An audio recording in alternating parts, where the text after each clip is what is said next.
Well, I've never seen anything like it. I've seen two huge 110-story buildings that are reduced to rubble, thousands and thousands of lives. I just got to see something that I've never seen before.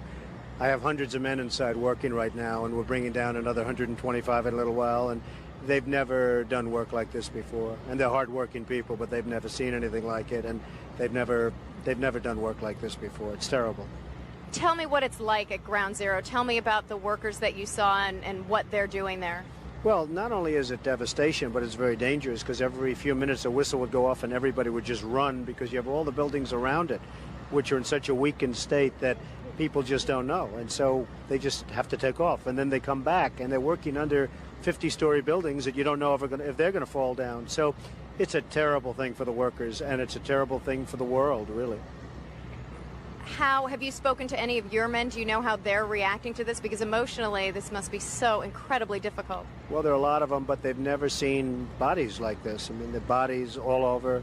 The great thing is when they find somebody that's alive, like the 5 firemen that they just found a little while ago. So that's the great thing, and that's what they're all striving for. But generally speaking, that's not the case. That's not the case. So they are working very, very hard, but it's a very depressing situation for these folks.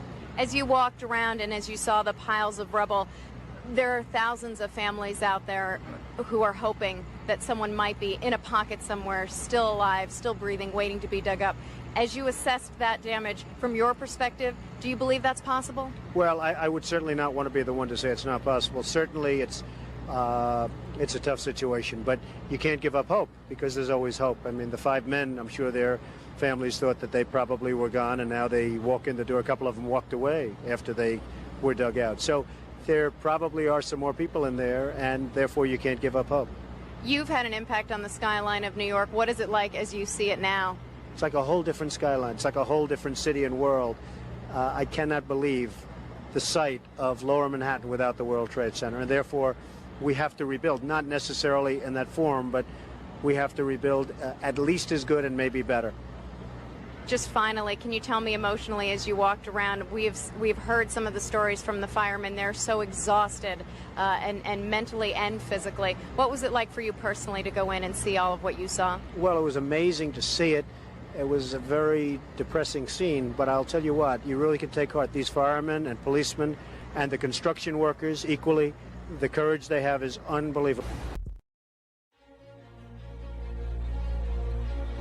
Donald, you're probably the best known builder, particularly of great buildings in the city.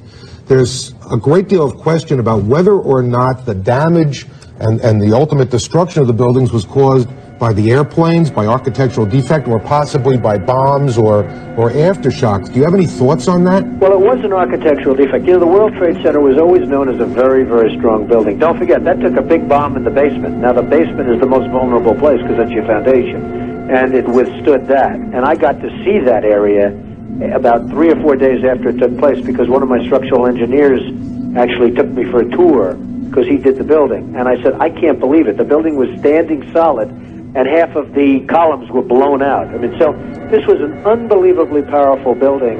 If you know anything about structure, it was one of the first buildings that was built from the outside. The steel, the reason the World Trade Center had such narrow windows is that in between all the windows, you had the steel on the outside. So you had the steel on the outside of the building. That's why when I first looked, and you had big, heavy I-beams, when I first looked at it, I couldn't believe it because there was a hole in the steel.